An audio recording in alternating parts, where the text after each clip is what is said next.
Hey, how's it going? Hi. Good. How are you?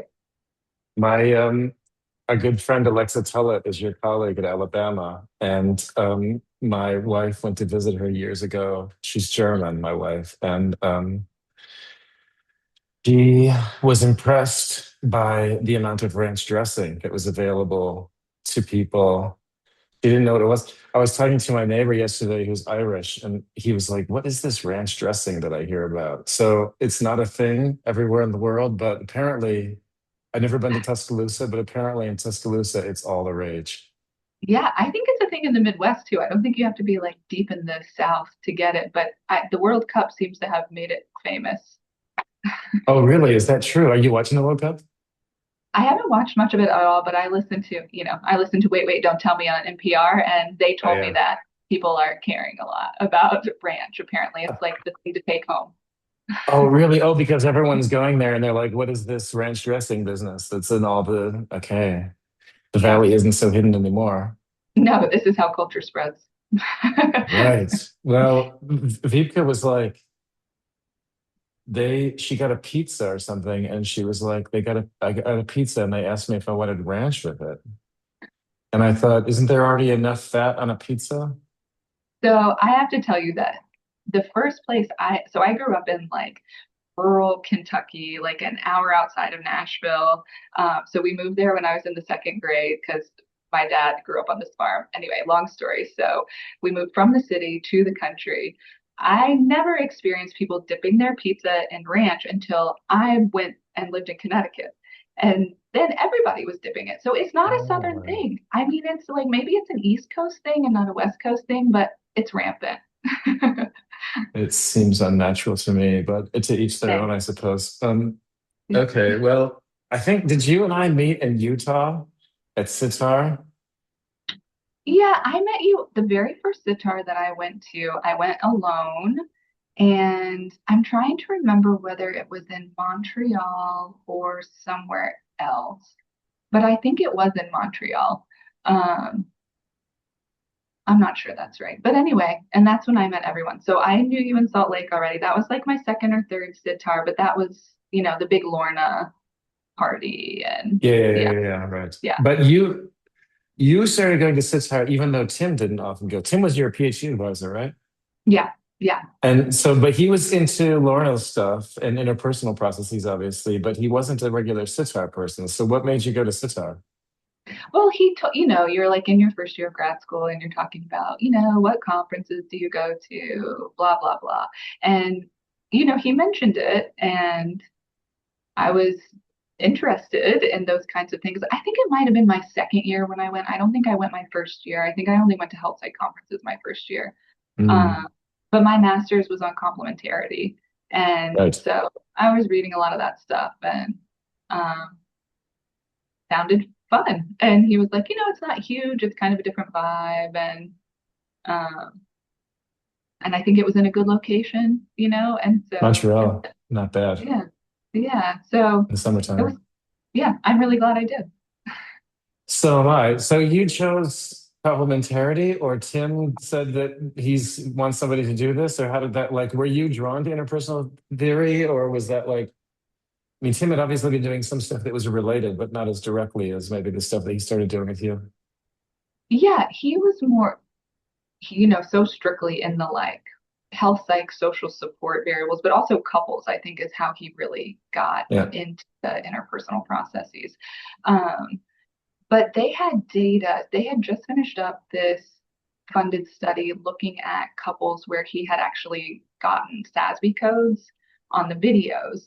And so, plus partner reports. So, it was just this cool opportunity to look at not just self reports of complementarity, but we could look in these multiple ways. So, I don't remember how these early conversations went, but I'm sure it wasn't like, oh, here's my idea out of nowhere or something like that. He probably was like, here's some data, here's the thing that might be interesting to look at, and here's six other options, and which one do you, feel drawn to? Probably more like that kind of thing. And I Totally. really went to study with him because I was really interested in marital dynamics and cardiovascular risk. And then I just got into the SES stuff really early. And so started doing so much more of that. But um, there was this whole idea of like anger in and self-silencing as it was related to cardiovascular risk that was kind of hot at that time. And I was really interested in doing that kind of work with him, but didn't end up doing a ton with couples in the end.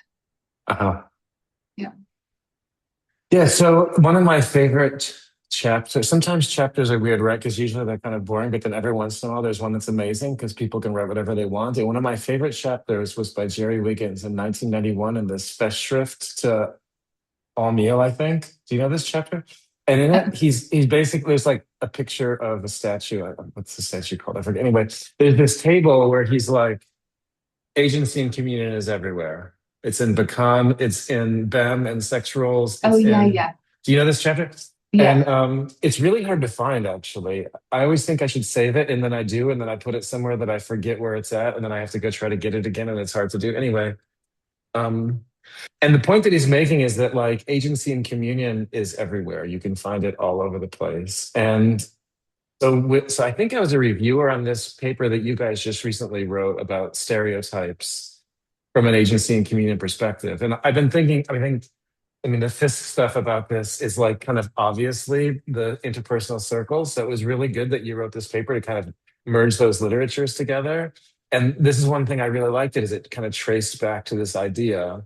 But this is really for you something that started from the very beginning of like you weren't really interested in interpersonal processes per se, but rather like how they are related to the broader social context and not only couples, but also like groups and I think the group thing has definitely grown out of my interest in like SES and race is the other huge health disparity in the United States, and that is so yeah, much intergroup, obviously, than right, SES. Some people talk about it as groups, but a lot of the patterns are continuous, so how do you want to think about that? It's always a right. question.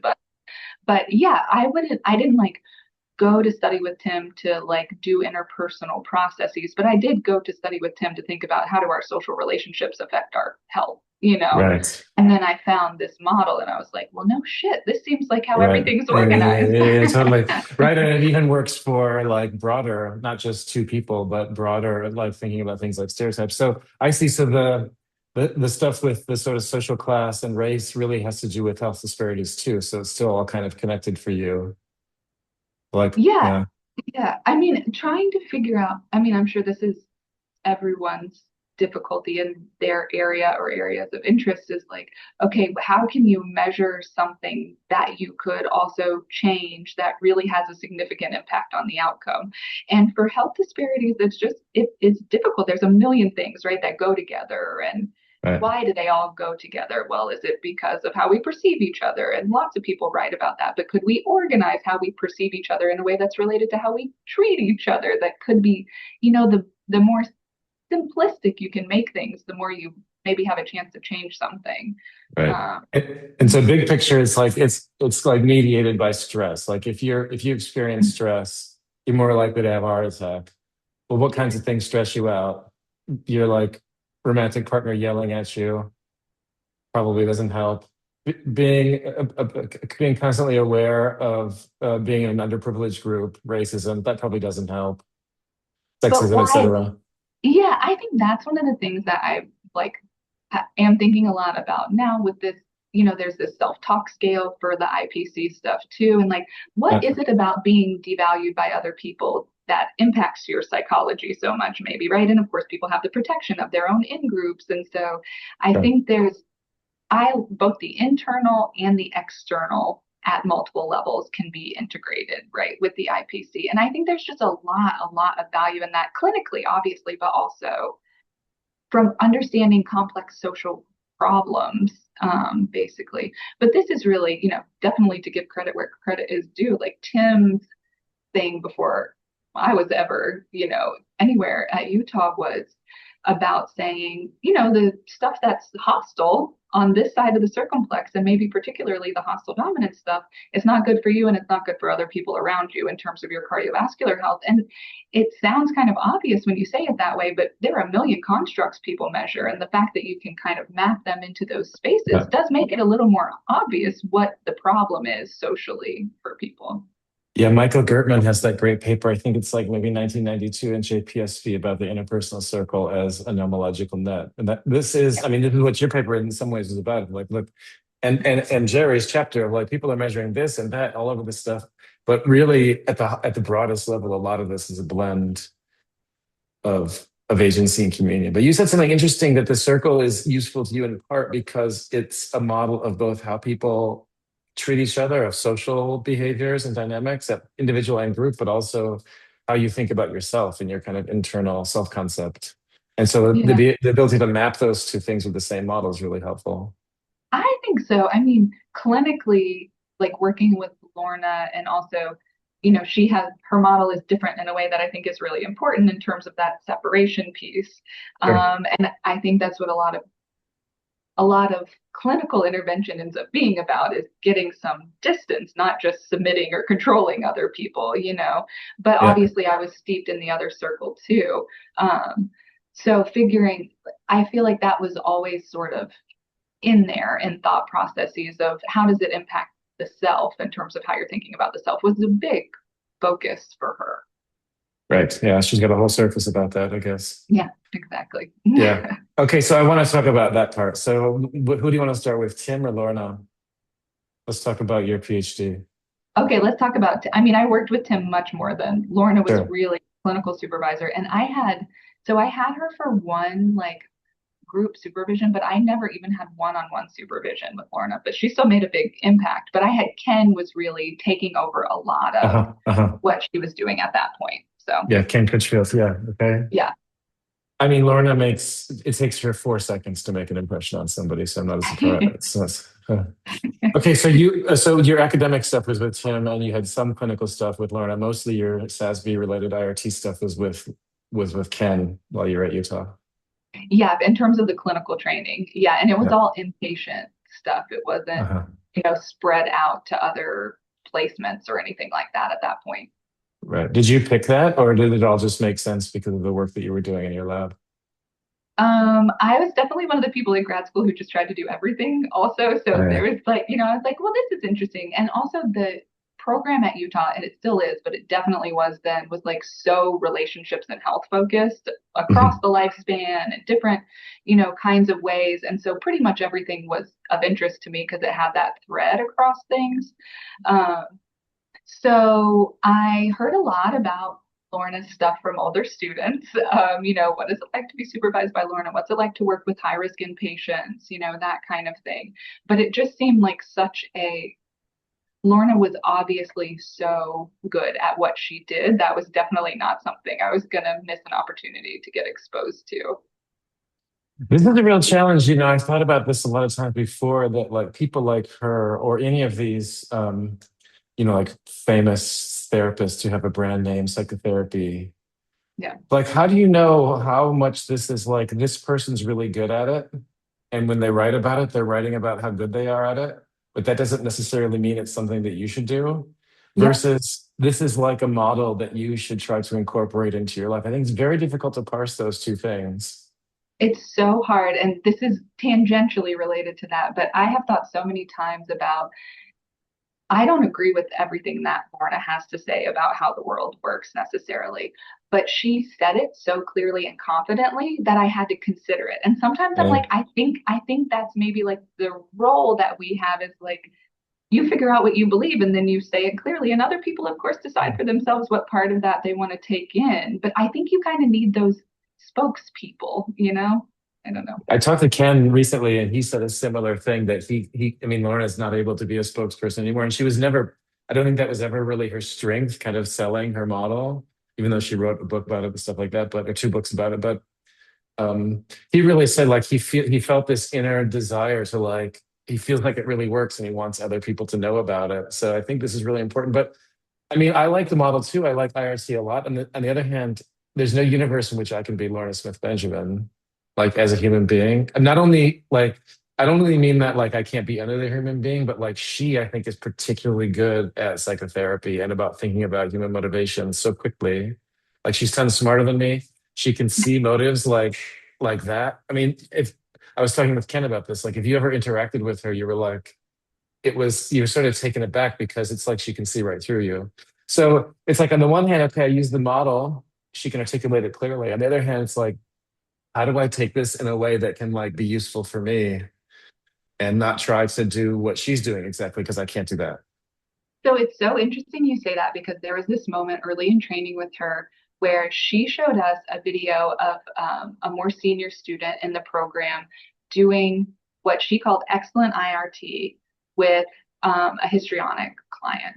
And I was like, this is so boring. Like that was my Uh, reaction to it. I was like, this is not Lorna therapy. This is like the most boring, drab, yeah. thing, and like not how I would see myself. Like it wasn't in line with what I wanted to be as a therapist either. Um, and it was very effective. He focused on, the core tenets. He was very non-reactive to her, which for that client was very important too. But I was like, oh my God, it's monotone. There's like no interpretation. It's just Uh, like this and this and this. It was kind of more of like what I would call like bad CBT. You know what I mean? Like, no, it didn't feel connecty necessarily, uh, but it helped this client. And Lorna was like, he's doing this and he's doing this and he's doing this. So I think there are ways that you don't have to be that person to do it, but I could never do it that way either. You know what I mean? I couldn't be Lorna and I couldn't be this older student either. So you have to kind of, I think this is a hard thing to describe to students. I do a lot of clinical training. Pretty much all of my teaching now is like clinical teaching and supervision to the grad students. And it's a hard thing to convey to people at the beginning is this idea of like, yes, there are some things and some principles and some skills that are really important to learn. And also like you have to try some things on, and some things aren't going to go great. And being open to that is helpful for figuring out where you fit. right. Yeah. Yeah, I don't do clinical supervision directly, but I teach clinical courses, and I often like to show the Rogers video with Gloria. Do you know this video? It's from like the Yes. 60s. It's all like hazy and they smoke and stuff. It's cool. Anyway, and the reaction's always like, "Oh, he's not doing anything." And Yeah. then my like goal through the course of the semester is to get students by the end to realize that he was doing a hell of a lot. There's that moment at the end where she says to him, my father, I wish I could talk to my father the way I can talk to you.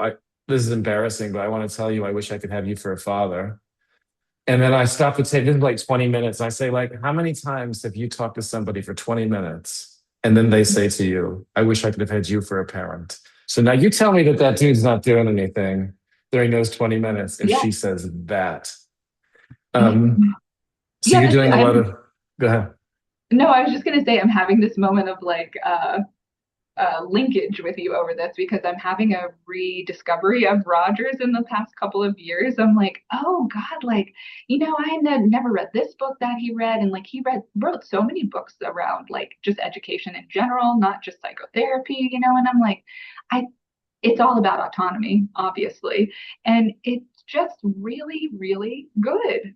And it Yeah. kind of feels lost in, I don't know, lots of other things. It's a shame. He also kind of has this reputation of being sort of touchy-feely, but he was the first person doing rigorous psychotherapy research. Like no one was doing quantitative psychotherapy research. And he had this really cool, like Q-sort based method of like trying to compare people to themselves, to their actual Mhm. selves, to their real selves, to their ideal self, and seeing that correlation change over time. And Yeah. this to me is such a better way of thinking about what you're trying to do in psychotherapy than like, did your symptoms reduce? Right? Yes. It's like list all Yes. the characteristics you could be like, and then have a profile of like what's the most important to you and what's the least important. And are you becoming more like the person you want to be or less? Or what he often found was, is the person that you want to be actually changing? So you're like relaxing your standards of who you need to be and you're accepting yourself more. This is such a clever Right. way of doing research. And the idea is so consistent with like self-compassion, right? Is like the Totally. current kind of version of that, which is predicts everything, it seems like, as far as I can tell. Um, so Yeah, it's he just, was doing that in the 1950s. yeah, Okay, so okay, back to graduate school. yeah, So yeah. let's talk about Tim. So what was it like to work Tim Smith? What was it like to work with him? It was great. He is like, if I had to map him on the interpersonal circle, he's top right, it's like really all the way. And so for me, I very much value my own autonomy. And there's a lot of pressure in graduate school too, to like, of course, please your mentor and do well and all of those things. But I feel like I got tons of scaffolding. I wrote this, I've written multiple letters of recommendation for him for mentoring awards and things like that. But one of the ones that I wrote a few years ago, I was just reading back over, evaluations that we did of them. I think I had to do one for him when I was in graduate school because he was going through tenure review, like a distinguished professor review or something. And so, and one thing that I wrote is he never made it harder for me. And that's just true. And I feel like it might be rare that your mentor doesn't in some way make what's already hard harder for you. And I Yeah. just did not ever feel that way. And I think part of that, I've come to realize maybe at this point in my career that that's still like there's a matching thing, right? Like I was intrinsically extremely interested in doing what I was doing. And so I didn't need motivational help, but I needed guidance in other ways.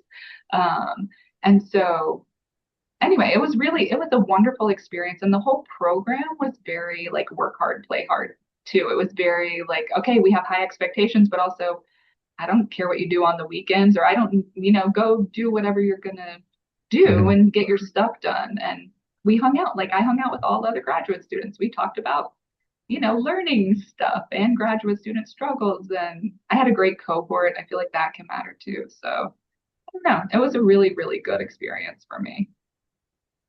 Yeah, the match thing is tricky. I mean, on the one hand, people like you are probably going to do well no matter who your mentor was. So in some ways, it probably didn't matter a whole lot. Although it's true, like if a person's taken 6 months to return a draft, that's an example of like making it harder, Well, right? Tim could be really slow. So maybe I'm very forgiving, but I always felt See, like I got really good feedback.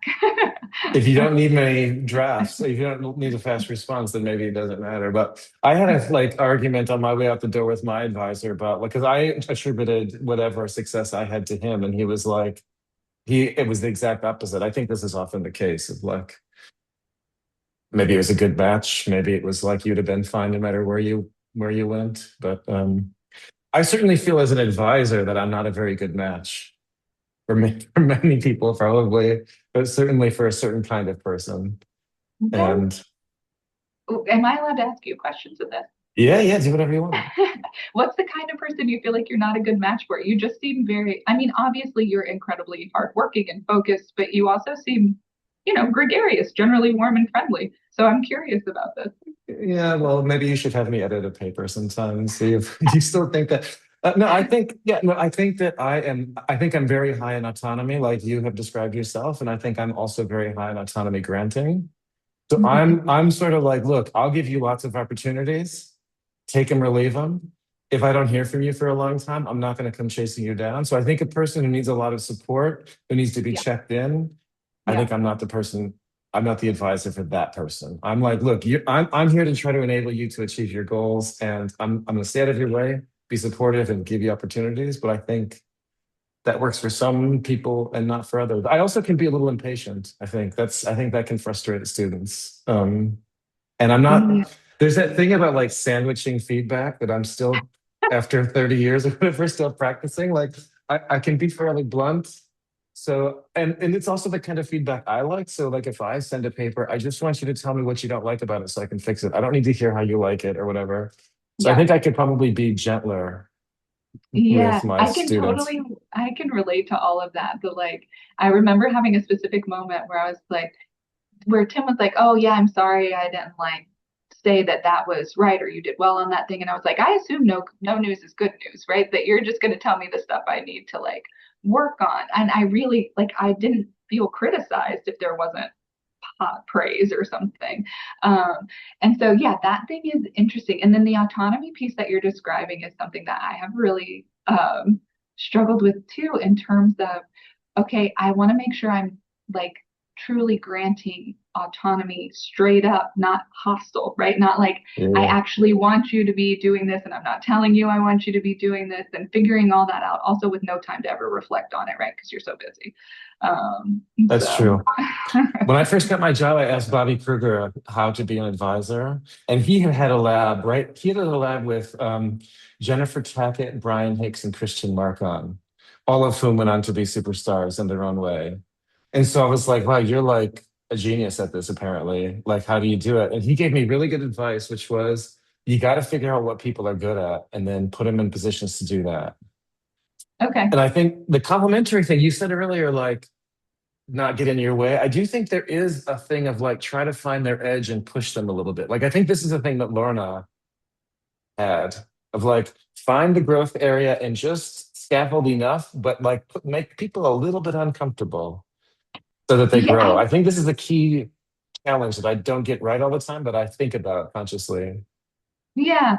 And I feel like there's a lot of like get off my lawn conversation about like maybe people can't tolerate the like feedback that they need to grow in the same way that they used to be able to tolerate that, and maybe Yeah. that's some kind of cohort shift or something. But I think more likely people are, I mean, there's so much perfectionism in my Yeah. students in ways that I just like, I never expected to get it all right. So Yeah. I think, there was just a paper like in PNAS or something like this about about mental health issues in graduate students. And I mean, it's true. It's pretty clear that like it's a stressful thing to do. It was even stressful for people like you and me who liked it, right? And who yeah, ended up doing well at it. But I sort of think about this differently. I mean, absolutely, people need support, and and there are many advisors who are just like unkind or hustle. take advantage of their students and stuff. But I think even under the best of circumstances, it's kind of stressful. But I think about this a little bit differently, which is like, particularly in a clinical program like the one you're in. I mean, if you get a cohort of 5 students, so in a 5-year program, you have like maybe 25 students, let's say.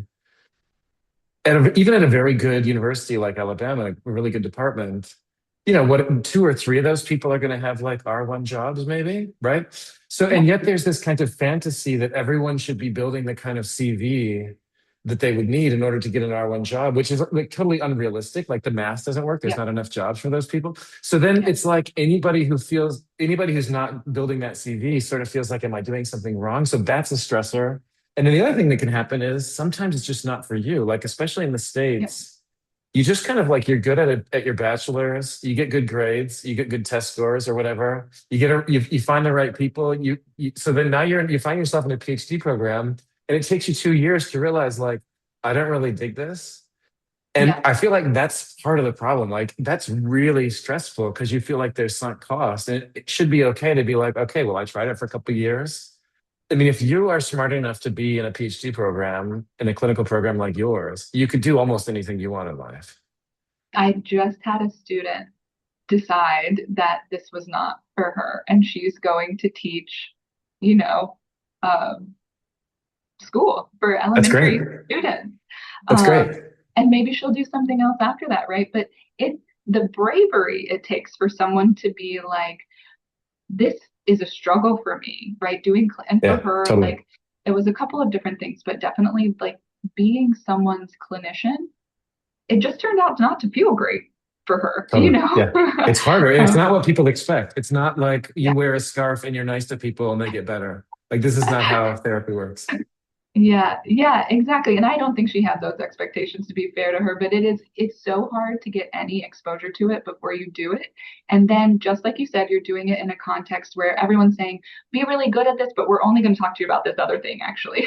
Exactly. Yeah, no, it's not that weird if people are like, this is not for me. So when you hear people say like, well, we should be more supportive of graduate students. Yes, absolutely. But what does that mean? Does that mean you should put all the things in place so that they can have the kind of CV that you sort of were hoping for the day that they got there? Or does that sometimes mean actually you should help them figure out what they want to do if they've learned that this is not for them?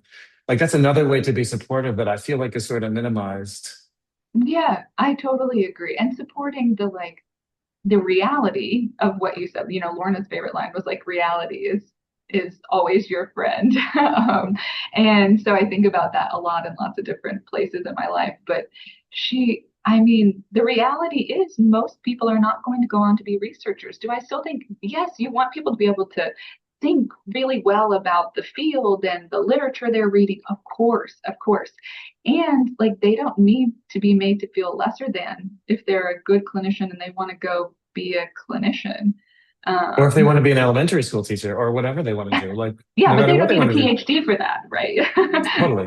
Yeah, Yeah, absolutely. yeah, No, yeah. she was really good with quotes. She had so many like good defenses make good neighbors. Every psychopathology is a gift of love. She had what was the one about the wet dream theory of anger or something like this? Oh, I don't know if I've heard that one. So what was it? It was something like it's something like this, like catharsis. It was basically a criticism of catharsis, as if like just expressing your anger somehow is going to solve a problem. That's her wet dream theory of anger.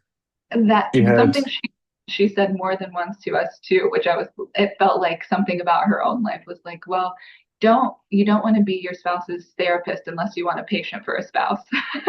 Amen. Yeah, yeah. This is a really good point. I mean, or in general, like this idea that you want to help people, like Yep, if you go down that road, you're changing everything.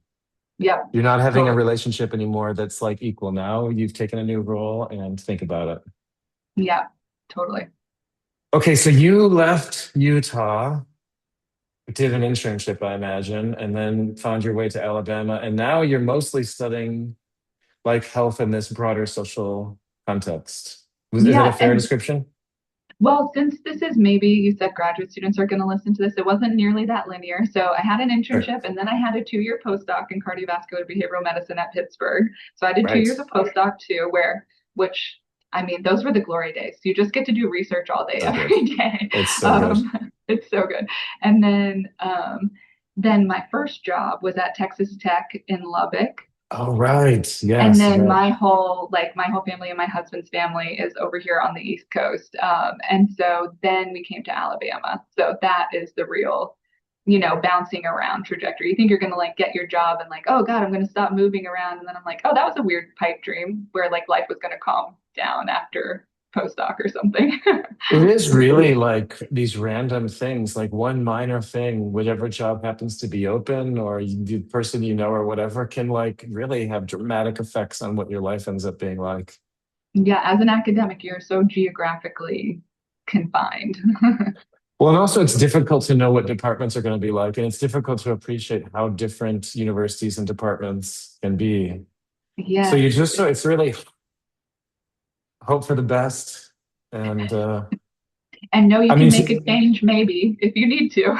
right. And then also, like you and I both have partners who have to like who have needs and desires and like want to live in a certain part of the world also. So um And then you yeah. have kids, which is its And own whole thing too. I've got way too many kids. I mean, you wouldn't believe it's nothing but kids around here. You have two littles, right? I got one 19-year old, I have one 1 year old, and I've got one 7-year old. It's like Okay. a Okay, you lifetime get sentence of parenting. yeah.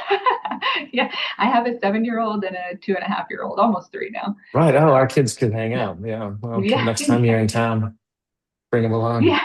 Perfect. We get to Zurich a lot. So tell me about what are you thinking about with your work now? Like uh, actually, let me ask you this a different way. One thing I've been asking people a lot is like motivations, because you're now at the point, I mean, you've been tenured for a while, you're established. You now, in principle, you could just stop working if you wanted to. You could only focus on clinical stuff if you wanted to and teaching and stuff.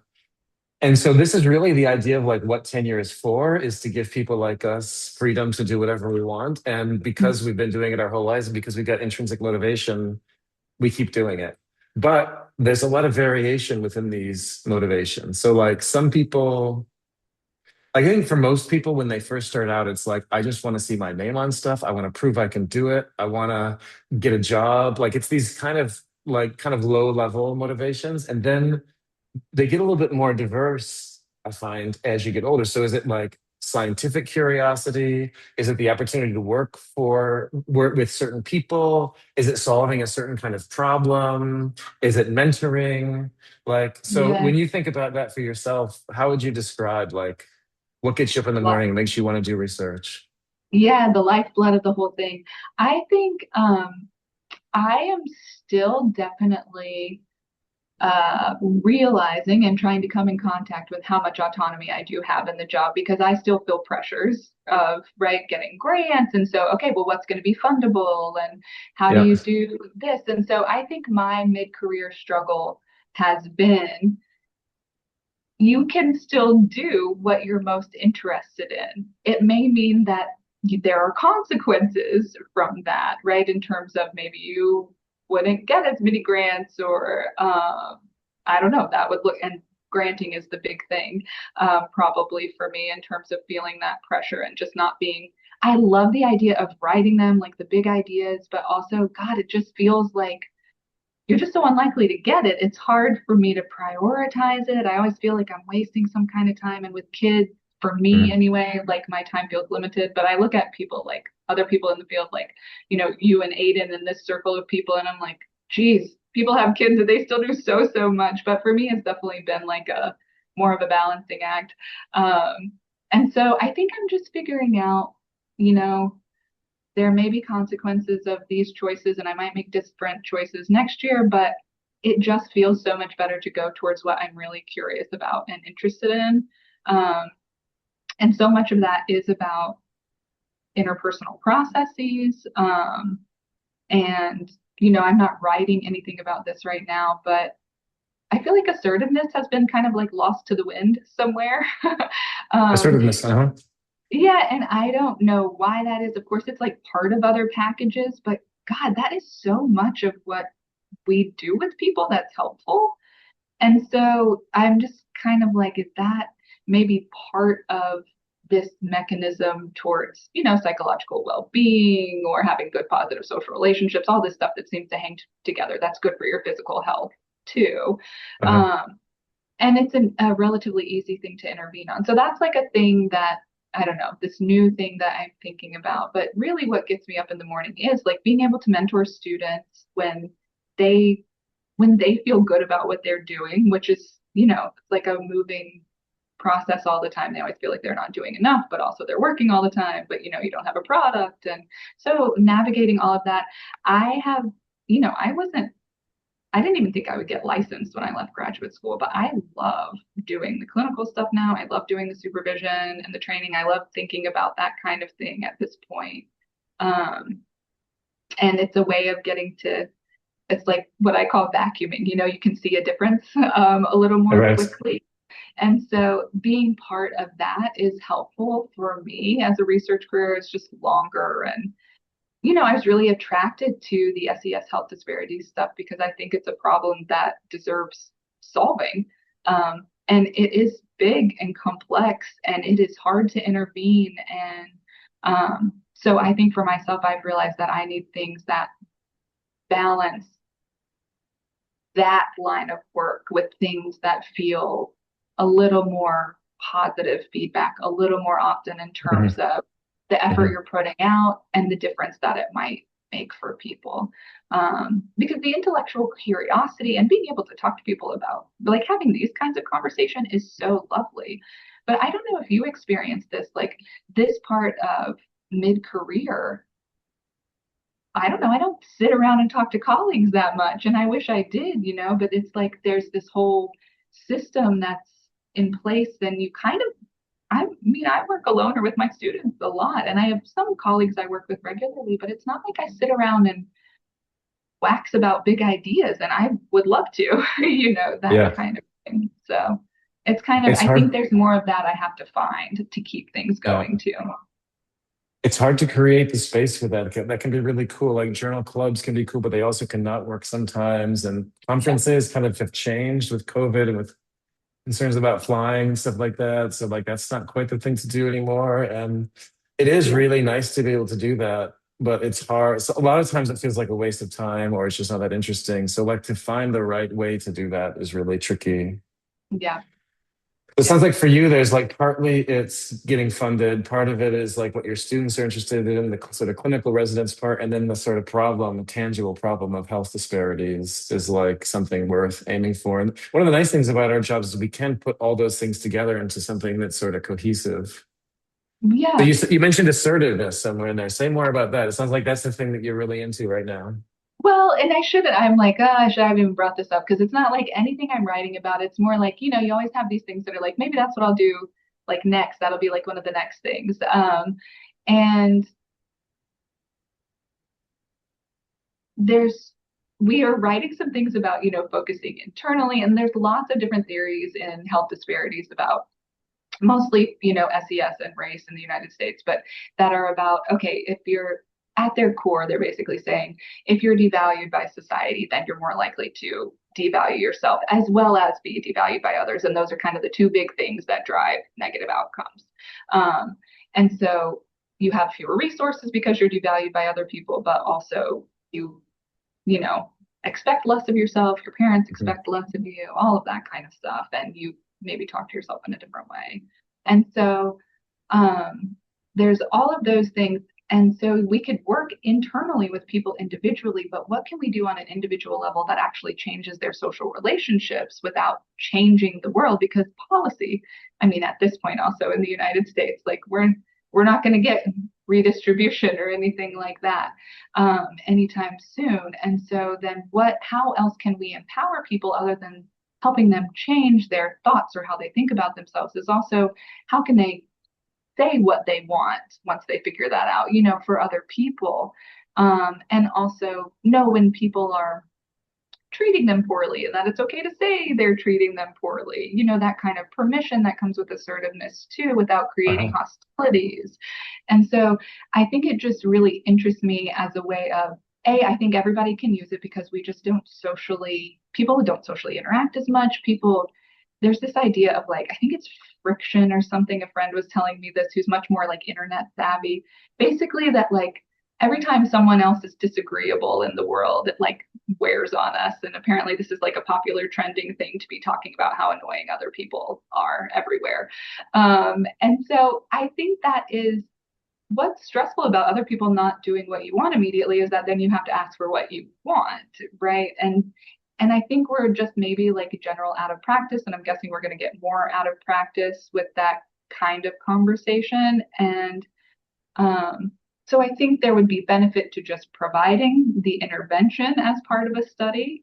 And then also I'm really interested to see, does it change social support, right? Does it change how people think about themselves when they see themselves behave that way? And then if it changes those things, right, maybe it also could have a big enough impact to change something like cardiovascular risk. And who should it be most useful for is people who are not by default given a voice, right, which should be people who are undervalued. So I just this is just like my pie in the sky, maybe next thing I might try.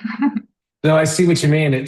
Assertiveness, on the one hand, is a way to deal with being devalued by others, because if you can find an effective way to address them, then you can bypass that, even if it's systemic to a certain degree.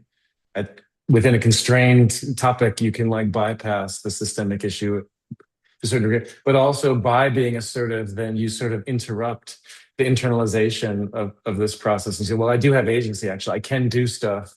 Even though there's many things that are unfair within this domain, I was able to get this or whatever. And you can sort of chip away at this internalizing, devaluing kind of process.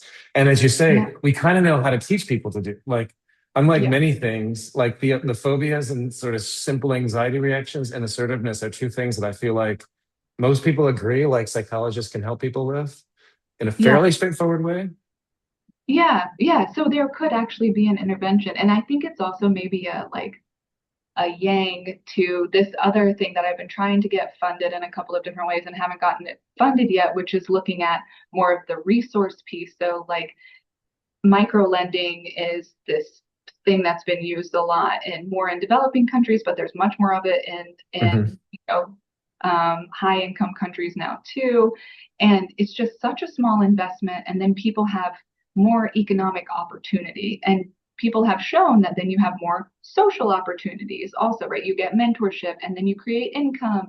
And guess what? All of that stuff is part of what's not great about SES for all of this, right? Sure. And so, so that's like the structural thing that maybe we could change on an individual level. But I think, I don't know, I just want to be realistic about what can actually be changed and for whom also. And sometimes giving individual people the power is, I don't know, I think you need all of those things, right? You need the bigger picture stuff and you need the individual level stuff. And so assertiveness is just one way of getting down to something people have more control over. And there are old writings like where people, suggested this, in the 60s. Um, so I've got to look closely at, did anyone actually intervene and what did they find, and all of that. But it's not that many people are looking at assertiveness uniquely now, Right. as part of other packages. So This is, by the way, Lorna's wet dream concept.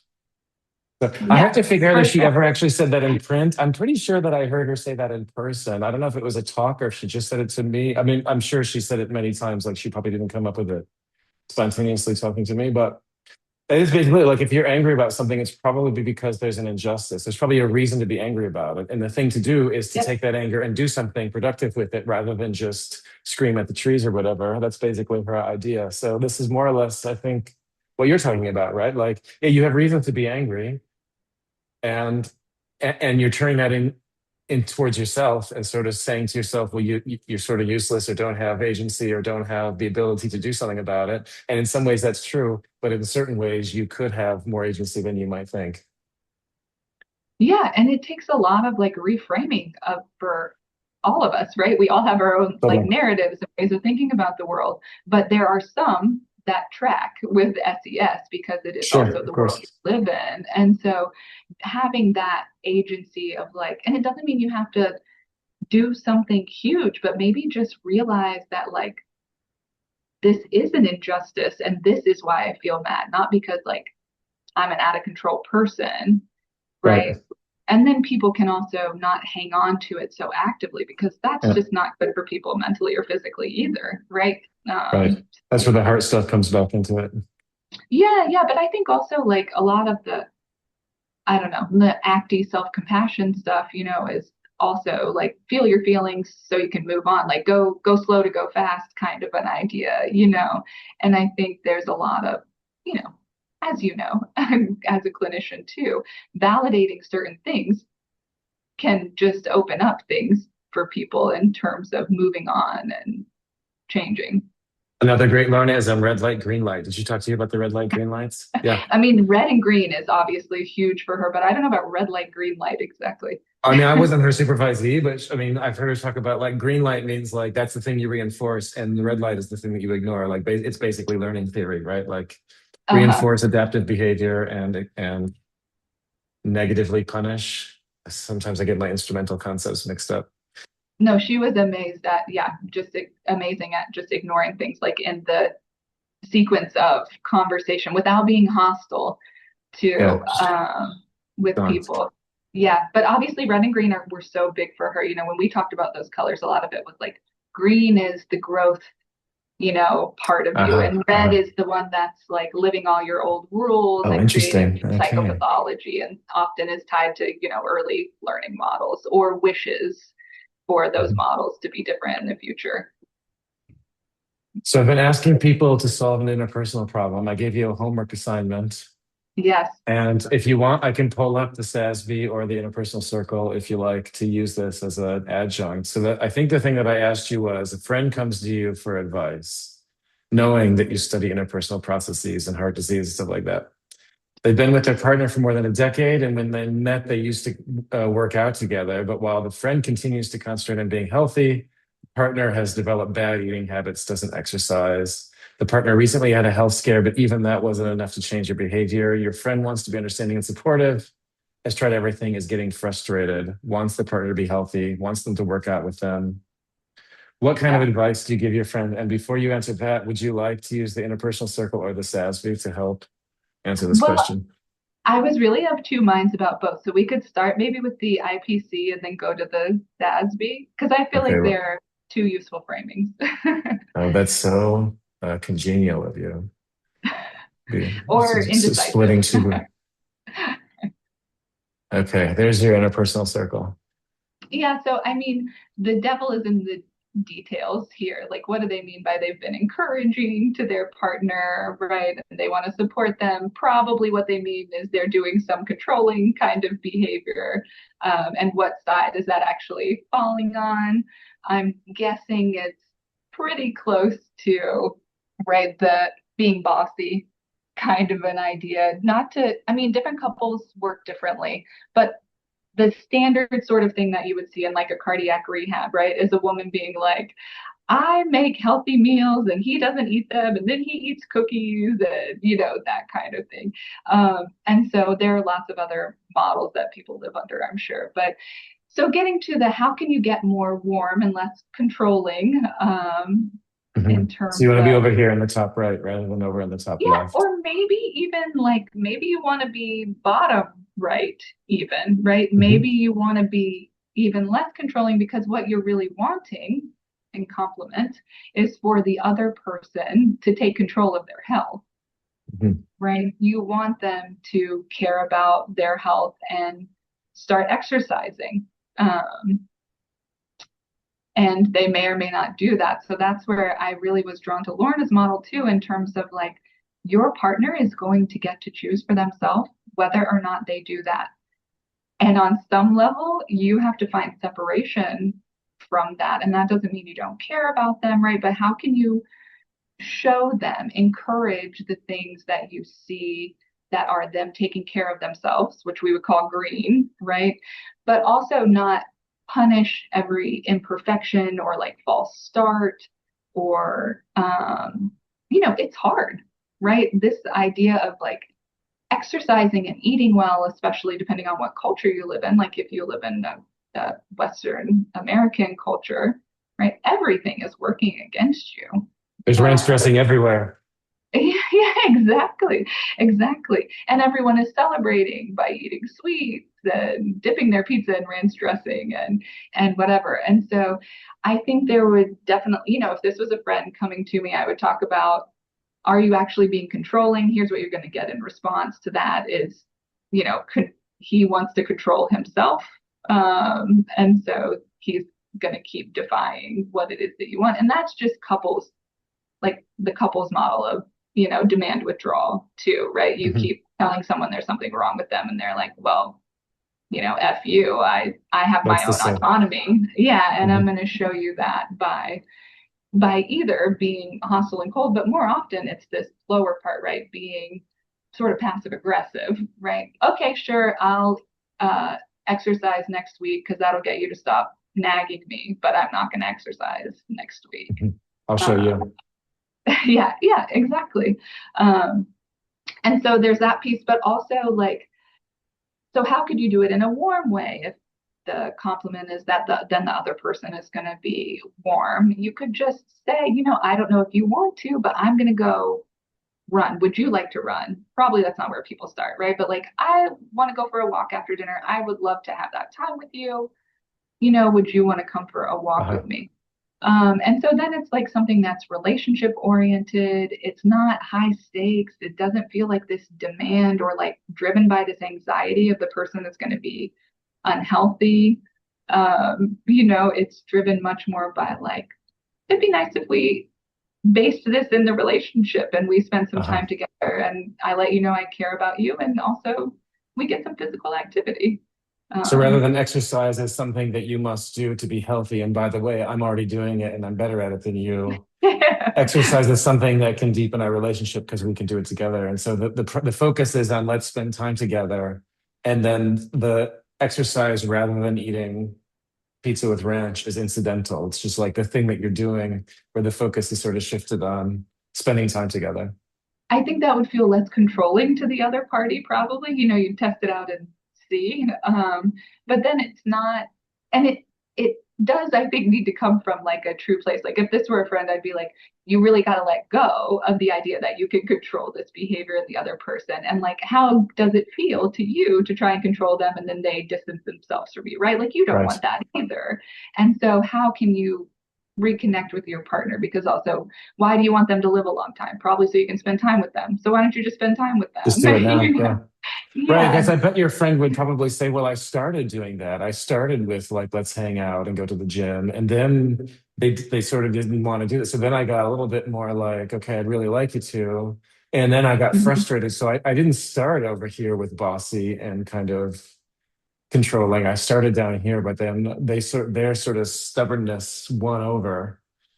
So in some Mhm. ways you're saying like, no, stick with it. Just even if it doesn't work, it doesn't work.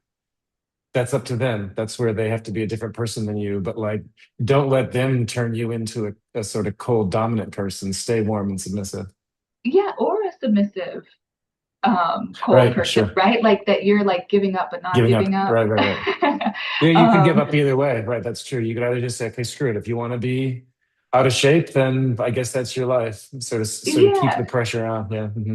yeah, exactly. It's not actually granting autonomy. And also, sometimes I feel like there's these dynamics that come into play of like people don't want to, they almost are aware that it makes the other person feel badly that they exercise, right? And so then they're like, Right. well, I feel badly taking time to do this, or like they're keeping the kids while I go do X, but they never do anything for themselves. And I think so sometimes there is like a taking autonomy piece that I feel like keeps the Uh-huh. control battle from happening too, right? Where it's like, maybe they'll make a different choice in a year. That's okay that they're not now. You Right. can still make this choice for yourself.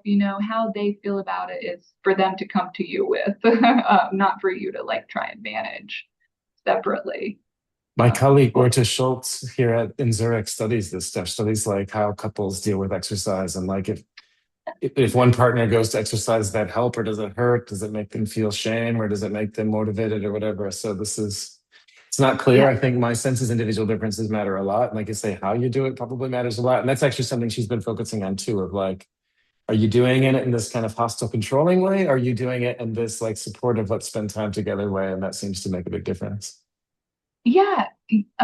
That's really interesting because you know how nothing's taxonic basically in Yeah, yeah. in psychology. So relationship quality is like you are in a Uh-huh. high functioning, high quality relationship or you're not. Um, Right. and so I'm sure she's looked at this, but I'm sure what is the tenor of the general relationship matters a lot Sure. for if you ask me to Right. make a change, I'm going to listen to you or I'm not going to listen to you. All right. Interesting. Yeah. Um, Okay, well, I don't know if we need the SASB. I think you basically gave your friends all the advice that they would need. Or do you want to look at the SASB or are we good? Well, the only thing I was saying is SASB is what really reminds you about autonomy, Right. right? So you'd want to be in that top right, you encourage friendly autonomy, but also you enjoy friendly autonomy, Mhm. right? And maybe you can friendly accept, but I wouldn't even try to friendly influence, right? Focused on them. I would be focused on more how are you going to deal with your feelings Right. about what they're doing or not doing? Right. Uh, So this is what I'm doing. I'm doing it for a good reason. I have the sense that you'd like to do the same thing. I'm here to do it with you. If you choose not to, that's up to you. But I'm not going to stop reminding you that you could spend time with me going for that walk after dinner or whatever. Yeah, unless you tell me that that feels like control to you, then you Right. probably do need to stop reminding your partner, right? Like if Right. it's driving a wedge, I feel like anything that's taking you over to the hostile side and keeping you there is, not helping close relationships, Or the probably. controlling side. I think maybe that's the thing that might surprise some people is that like you're also saying like don't try to control a person, just try to be available and encouraging. You're Yeah. right. That is where the SASB really adds something to the single service. And I think it's different if you're their parent, right? But you're not, you're their spouse. Sure. And you're not raising a child, Right. it's another adult. And so I do think people bristle at being controlled, especially around something if they do already want to change it, they know people are judging it, they feel shame about Right. it. Yeah. I just feel like you can't make inroads that way sometimes. And a lot of people have already tried that. So they already know they can't make inroads that way. That's right. Yeah. So when do you think we're going to see each other again in person? I think you were not at Sitar I was so most sad. recently. I know it was because the conference associated with it, there was a whole workshop that you guys were doing too. I would have loved to go there. I had already committed to, and I don't get asked to talk very often, but I had already committed to talk at a conference that happened to be the same weekend. And so Oh, too bad. I couldn't go. Yeah, it really was because I don't know when we'll go in person again with each other. But it seems like there was enough interest, like enough people went and presented that it was worth doing. But you were there, so you tell me. I was there. And yeah, it was great. I mean, I always feel like it's got a very high hit rate of like good talks. Sitar talks Yeah. tend to be quite good. I mean, I don't know Yeah. what the average percentage is at a given conference, but I feel like the average percentage at Sitar is very small and tight. And the other thing is everyone can hang out, and coffee is like literally everyone at the meeting talking to each other because there's only 12 of us or whatever, which has Yeah. its upsides and downsides, but that is an upside. So I think Yeah. pairing it with SPA or other kinds of conferences works pretty well. Yeah. Yeah. One thing also that I'll just say, if this is like a graduate student thing that graduate students will listen to this recording, is, one thing that I really got from Sitar, and then one reason I hope it just stays on in perpetuity, is the like not just the conceptual kinds of clarity and richness that you come with about how people work, but also obviously like the methodological chops that just are present in Mhm. Sitar and that can overlap. It's just a really cool combination. Absolutely. Well, hey, it was great seeing you. Hey, you too. Thank you for inviting me. And this was a really fun conversation. Thanks for doing that. Like I said, bring your kids over to hang out. I've got kids almost the same age, so I'm sure they'd like to spend time together. Perfect. All right. Talk to you Okay. later. Bye, Chris.